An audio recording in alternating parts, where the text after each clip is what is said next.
Hello everyone and welcome to Big Rock Moto. Thank you so much for tuning in today. Today BMW released their all-new R1300GS Adventure. And today I want to take a look at some of the features and specs of this bike, cover what I think you need to know, and what I think a lot of the other reviews and reaction videos so far have been missing. Alright, so the new design of the GS Adventure has been quite polarizing so far, and I'm kind of chuckling because I've spent the day researching the bike, painstakingly looking through all of the information that BMW's given us to try to put together a good video for you. But I couldn't help but looking at all the other videos the other motorcycle content creators have put out so far, and also reading through some of the comments on those videos from those other channels. So I just thought it'd be kind of funny and kind of lighthearted to look at a few of those channels first, just so we don't take ourselves too seriously, right? And some of these are kind of hilarious. Now, it doesn't mean that I don't like the bike, and it doesn't mean that I don't think it, don't think that this is how I feel. I just thought it was kind of funny. So from my channel, I posted a few photos and said this video was coming. I got some comments back. So one person said that front end looks like an air conditioning unit. Another one, there was a lot of comments about Legos. So one person said it looks like a Lego bike, and I totally agree. This is a comment, it says, as a design professional, I feel it's curious when your bike becomes so wide that the front turn signals are engulfed by the fairing tumor. So I like the description of the fairing as a tumor. This one, it's a hideous bike for people who want to look like they're world travelers. Oh, now that hits deep, because it's actually true though. There's so much truth to that, because it is a problem. Well, not a problem, but this is the bike that people get when they want to look like they're going to travel the world. But in actuality, people who do travel the world on motorcycles, for the most part, use much smaller, lighter, and cheaper motorcycles, because something like this is just too heavy, too complicated, and too big, and terrible off-road and in bad situations. So I do think that's kind of a funny comment that cuts a little bit deep, and it is very much true. Kind of like, people buy a Range Rover. Technically a Range Rover is super capable, but it's big, heavy, expensive. You're gonna break it. Like, it can go off-road, but the owners typically aren't gonna do that. So it's more about an image or a look. So I don't mean to be negative. I love the GS. I own a GS, guys. Come on, you know this. These are from some other channels. On the Missenden Flyer channel, somebody said, instead of redesigning the panniers to match the bike, BMW redesigned the bike to match the luggage rack. This is another Missenden Flyer, not Missenden Flyer himself, but the comments on his channel. This says, it looks more like a Lego GS than the actual Lego GS. This is from 44 Teeth, a comment on his channel. It said, the bike looks like it has two giant BMW key fobs installed on either side of the fuel tank. Now, once you get the image in your head, you're not going to get it out. Another comment on 44 Teeth that says, it looks like they used a giant pannier for a tank and then crashed the bike into a back of a hippo. All right, well, that's all fun and games, and it's lighthearted. As for what I think of the styling, well, I think that people's perception of styling and what looks good changes so much over time. So a few years from now, I think people will adjust to it, just like they are already starting to do with the 1300GS that came out last year, that everybody initially hated, and now people are starting to get a little bit more used to it. So styling changes over time, and your reaction to it will change. I think the GS Adventure looks interesting and different. Without seeing it in person, it's really hard for me to judge very much. All right, so putting on my serious hat, let's get serious and talk about what I think you need to know about the new GS Adventure. So BMW Motorrad USA has not released the pricing yet. I think some pricing has been released in different markets around the world, but I'm going to put some approximate pricing here below. I've made a little chart that shows the basic specs and estimated pricing of this bike compared to the 1250 GS that came before, the GSA, and then also the 1300GS. So I'll put that here somewhere to the side or down below, whatever. So typically in a GS Adventure, we typically see somewhere around a $3,000 price jump from a standard GS if you compare apples to apples, but that's very much an estimate, so I'm kind of using that. So You know, if a standard GS right now, 1300 GS, as commonly equipped here in the USA, I've looked at a lot of dealers, they're coming in around the 25 to 26,000 mark. So I'm going to say that the GSA probably in the USA is going to be as commonly equipped with all the popular packages, probably around that $28,000 or $29,000 US mark, and then it's just going to go up from there once you start adding panniers and accessories and things like that.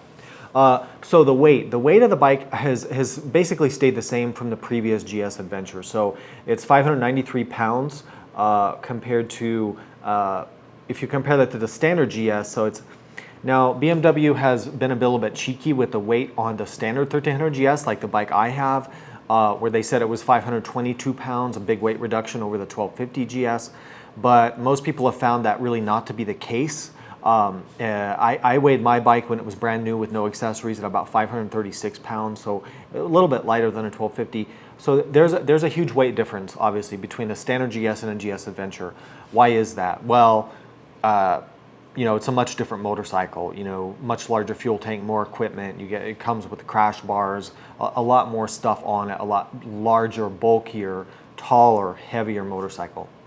All right, so what does the bike share with the standard 1300 GS? So when BMW introduced the 1300 last year, we got a new frame, a new motor, a new transmission, you know, pretty much ground up redesign. So what the GSA has, it's basically taking all of the stuff that we got updated on 1300 GS. It's going to share the same exact motor and transmission as the standard 1300 GS. So the same power output figures. It's going to also have the updated transmission and better quick shifter. The new suspension systems where you have telelever Evo and paralever Evo with the variable spring rate, which is awesome. I've talked about that in my 1300 GS review, which you should go check out. So you've also got the updated headlight, the Matrix headlight, which works really, really well, although people don't like the design of it. You've got radar systems, front and backs. You've got adaptive cruise control. You've got collision mitigation, collision warnings. All the new safety technology that came on the 1300 GS, of course, we're seeing here. So they did what we expected to do, right? They took the 1300 GS with all those updates and they added, you know, a different rear subframe for more weight and luggage carrying. They give us a bigger fuel tank, bulkier bike, taller, different, you know, larger windshield, all the updates that you expect to kind of come on the GS Adventure. And I'll talk in a moment about kind of how I feel about this, because I actually really don't agree with the approach that BMW is taking to this, and also to the public's, how the public and how riders are kind of accepting it as the GSA being the off-road version. I don't agree with that. I mean, why would you want the off-road version or the supposedly off-road version to be taller, heavier, more top heavy, and have more suspension travel when this is the model that people are actually using for touring and long distance touring? It doesn't make any sense, but we'll talk about that in a little bit. So yeah, going back to what it shares with the 1300 GS, you can also get the electric windshield. All the same stuff is going to carry over, although some of them might actually be a little bit different in the way it functions. All right, so we should summarize the differences compared to the standard 1300 GS. Now, as many of you know, hopefully you've checked out my videos. I bought a 1300 GS to make videos with, and because I love GSs and I wanted to have a new one. I really do love that bike. I just did a 4-month review, sorry. So the differences to the standard one. So obviously the styling is entirely different than the standard GS. And I would say so far the reaction has been a little bit more positive. Like it's been more like 50-50 positive negative on the Adventure versus the standard GS. When it came out, the 1300, I would say it was like 70% negative, 30% positive. Now we're starting to see that shift. Everything changes with time. How people feel about, you know, how something looks, it's just a pinpoint in time, and if we do a few years from now, it's going to be all different. So I think it's funny when people say things as facts. It's just opinions are going to change over time. That's how the world is. So styling, the fuel tank, so you go up to a 30-liter tank or about 8 gallons compared to the standard GS 1300 has a 5-gallon tank or 19-liter. You have a different rear frame or rear subframe for handling, presumably the weight of more luggage and passengers, things like that, although you can certainly do that with the standard GS. The suspension is taller on the GS Adventure, which makes your seat height taller. So not only do you get a heavier motorcycle, now you're getting a taller and a more top-heavy motorcycle. Now, I hesitate to go into a soapbox about this right now because I kind of have a rant about this, but why are they continuing to make this bike, you know, taller? Why should it have more suspension travel than a standard GS? I don't get that. People don't really take these bikes off-road. It's very, very rare that they do. There's a few people that do, and that's great, but most people don't. So, you know, I think Honda had the right approach with the new Africa Twin, the updated Africa Twin, where they made the Adventure Sports version, or the Adventure version if you want to call it, lower now. They dropped that bike, took suspension travel out of it because you don't need, anyway, enough said. You guys know what I'm saying. So you get more standard equipment compared to a standard GS, like it's going to come with the engine crash bars.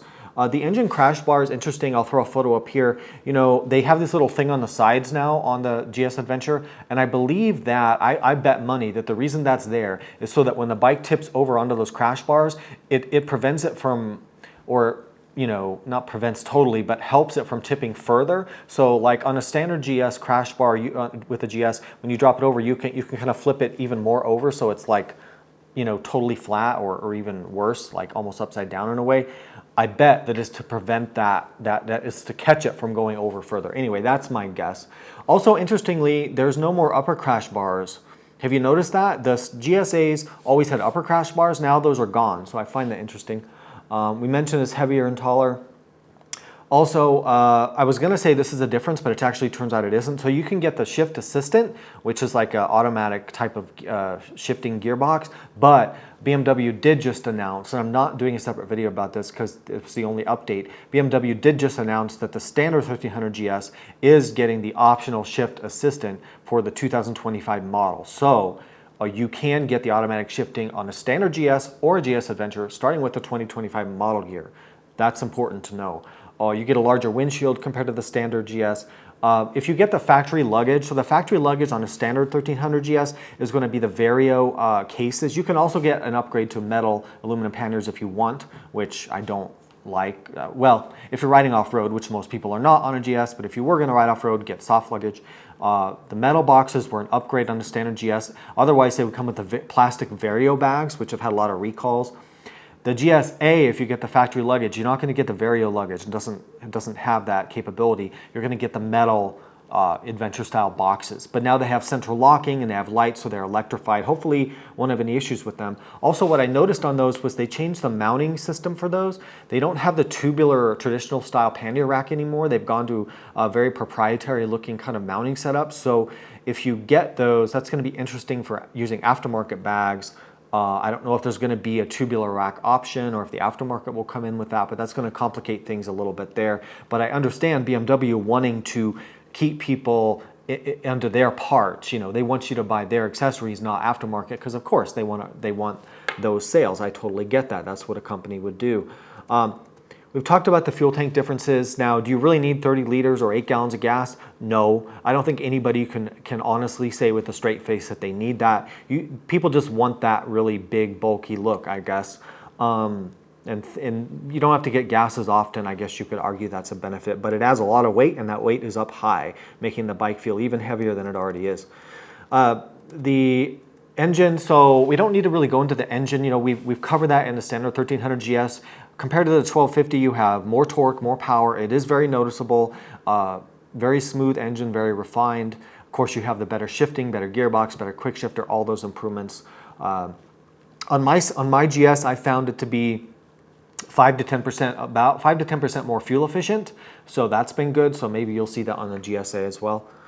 On the suspension, so talking about the suspension on the GSA, so you have the updates carried over from the 1300 GS. So we have Evo paralever, I don't know why I can't say that, Evo telelever, which means we get a total redesign there. We get that extra variable spring in there that connects to an oil circuit to another little canister with the spring that can increase your spring rate 20% when you have heavy loads or you hit a big bump. That's an awesome system. I've talked about that in the other GS videos. You should check out. Love it. But the difference is, and I totally don't understand this at all, it's never made sense. It's 20 millimeters or 3/4 inch higher than a standard GS. So more top heavy, it's going to feel larger, it's going to be more prone to maybe dropping the bike by accident. So you have that. Now, we'll talk about seat heights in a minute because there are options here for the variable ride height. So you do have optional adaptive ride height, which just like on the standard GS, the bike at a stop will be 1.3 inches or 30 millimeters lower. Let's come back to this in a minute. You can also get what they're calling the comfort. So on the previous GSA, you could get a low GSA, a low chassis or low suspension GSA, which was like about 1.5 inches or so, maybe 30 millimeters or so lower. They chop the suspension travel and lower the bike. A lot of people like that because the bike is really tall, really heavy, right? Top heavy. So unless you're a super tall person, you wanted that lower bike.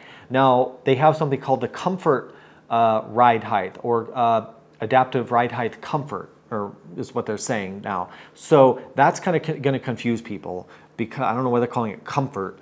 But what that does, the comfort adaptive ride height is a low GSA. So they still are giving us that low suspension option, but they're packaging that into a lower version with the adaptive ride height and calling it comfort.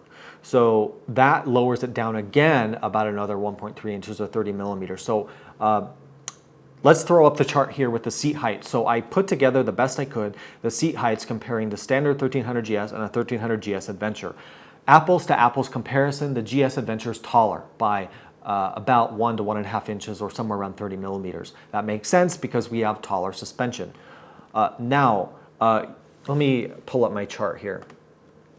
So an R1300GS with a standard seat and a standard suspension without the adaptive ride control is 33.5 inches or 850 millimeters. A standard GSA with standard seat and standard suspension, not getting the adaptive ride suspension, is now going to be 34.3 inches or 870 millimeters. Now, if you get the adaptive ride height on the Adventure, that drops it down to 33.1 or 840. And if you get the adaptive ride height Comfort Edition, which is a low suspension GSA, like they used to have, but they're calling it something different, that brings you down then to 32.3 inches or 820 millimeters. So you can bring this thing down by getting that comfort option. You can also do lower and taller seats. These are just the standard seats. You can go plus or minus on these numbers if you get lower or taller seats. So I do like that with BMW. You have a huge range of seat heights depending on the suspension option you choose and the seat you choose. This is why it's so important to really understand the options before you buy one of these bikes. People don't do enough research.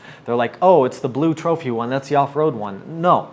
Like, you need to understand the options that your particular bike has and how that's going to affect things. And not enough people are doing that. So there's another rant of mine.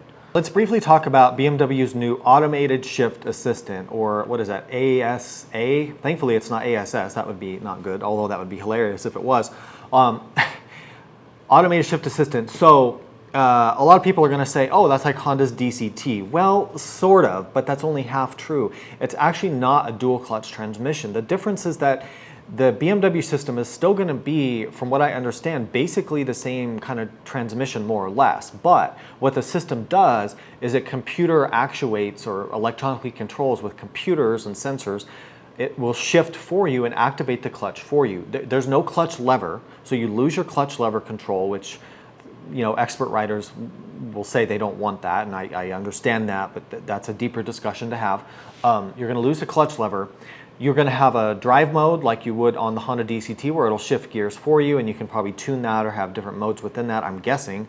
At least you can with the Honda system. And then you're going to have a manual mode, so you can still shift gears manually and hold the gear you want with your foot, just with the foot shifter, just like a manual shift, but there's no clutch lever when you're doing that. Now, we don't know until we can ride these and test them and know more information about it. You know, how smooth is it? Does it totally prevent stalling like the Honda system does? How much does it add much weight to the bike? We don't really know a lot of those answers yet, but I'm really excited about it. I don't know. Let me know what you guys think about it. About the automated shift assistant. Is that something you'd be interested in checking out, or just not at all? Let me know in the comments below.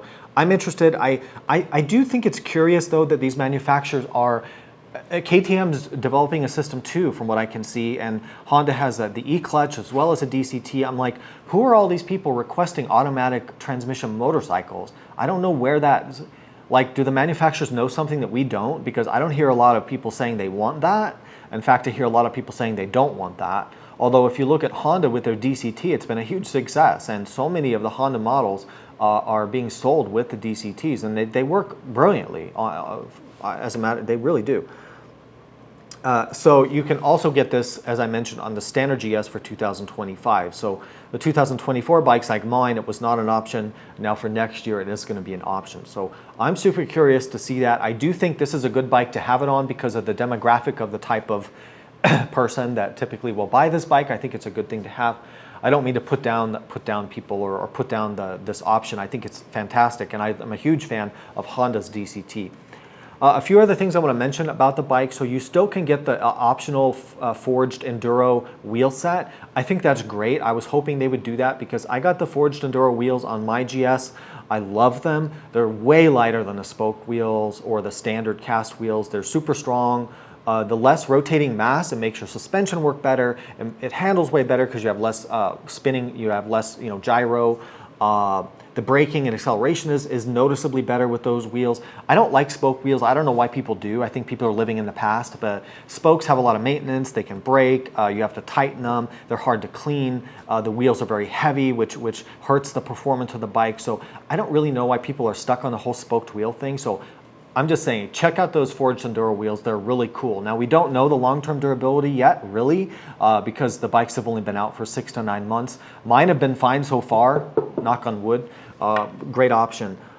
The lighting of the bike, so the headlights and stuff, a lot of people don't like the new taillight arrangements that bikes are going to where they kind of lose that central brake light. So yeah, that's a discussion for another day. They do have the Matrix LED headlight, which I know people don't like the way it looks, but man, I can tell you from my GS, the illumination at night is phenomenal from that headlight. It really does work. Also on the GSA, if you noticed in the pictures here, the fog lights are a new design. And look on the old GS, you can grab the fog lights and tilt them up and down. So it doesn't look like these do that. So I'm not sure how that's going to work if you can adjust the new fog lights, but that's something we'll have to find out later. All right, one other thing I kind of want to do is a PSA about the GS Adventure. So BMW has been doing something that's confusing a lot of people and causing a lot of misconceptions out there in the world. So they have these different colors, right? But somewhere along the way they started calling them different models, but they're not different models. I don't care what BMW wants to claim with their marketing stuff.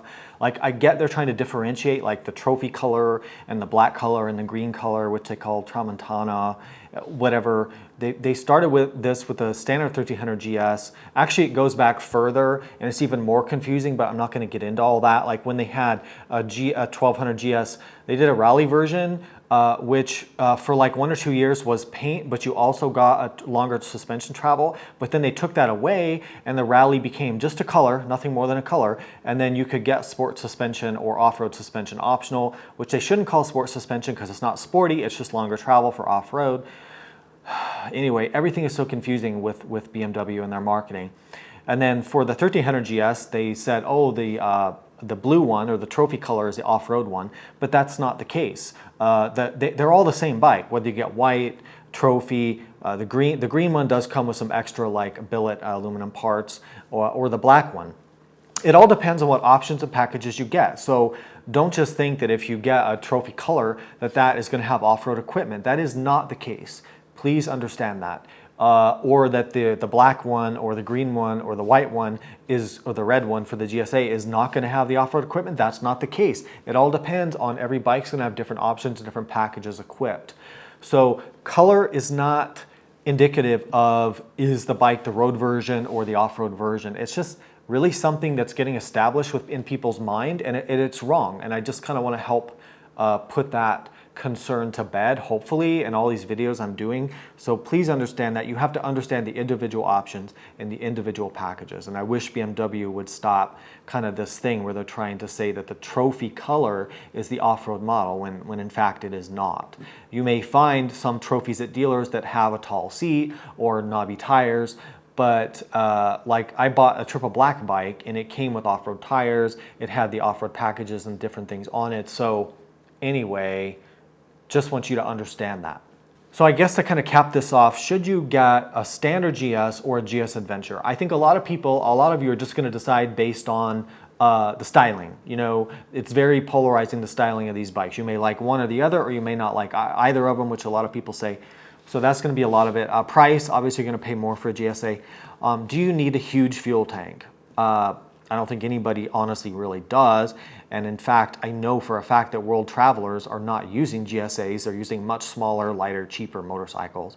Do you need the bigger windshield? Do you want more wind protection on your legs? Do you want some of the extra equipment? Are you tall and strong? Can you handle a taller, heavier, more top-heavy motorcycle? Do you like, again, and do you like the look better? So I personally feel, and this is just how I personally feel, that if you're going to do more, a little bit more off-road, you're going to be better served by the smaller, lighter, slimmer standard GS, which is also a very good sport bike as well, and still a good touring bike. If you're into that more, if you're using it more as a long-distance touring bike, you might appreciate some of the stuff that the GS Adventure has. So that's kind of my thought. And I do, just for the record again, I disagree with BMW's approach of giving the GSA longer suspension travel, making an already heavier bike feel even more top-heavy and tippy. So just putting that out there. I don't get that at all. I think it should be less suspension travel than the standard GS. It's just how I feel. I don't know. Let me know if you agree or disagree with that. So if there's things I missed, questions, comments, concerns, please put that down below. Other than that, thank you so much for watching. Please ride safe, and I'll see you out there.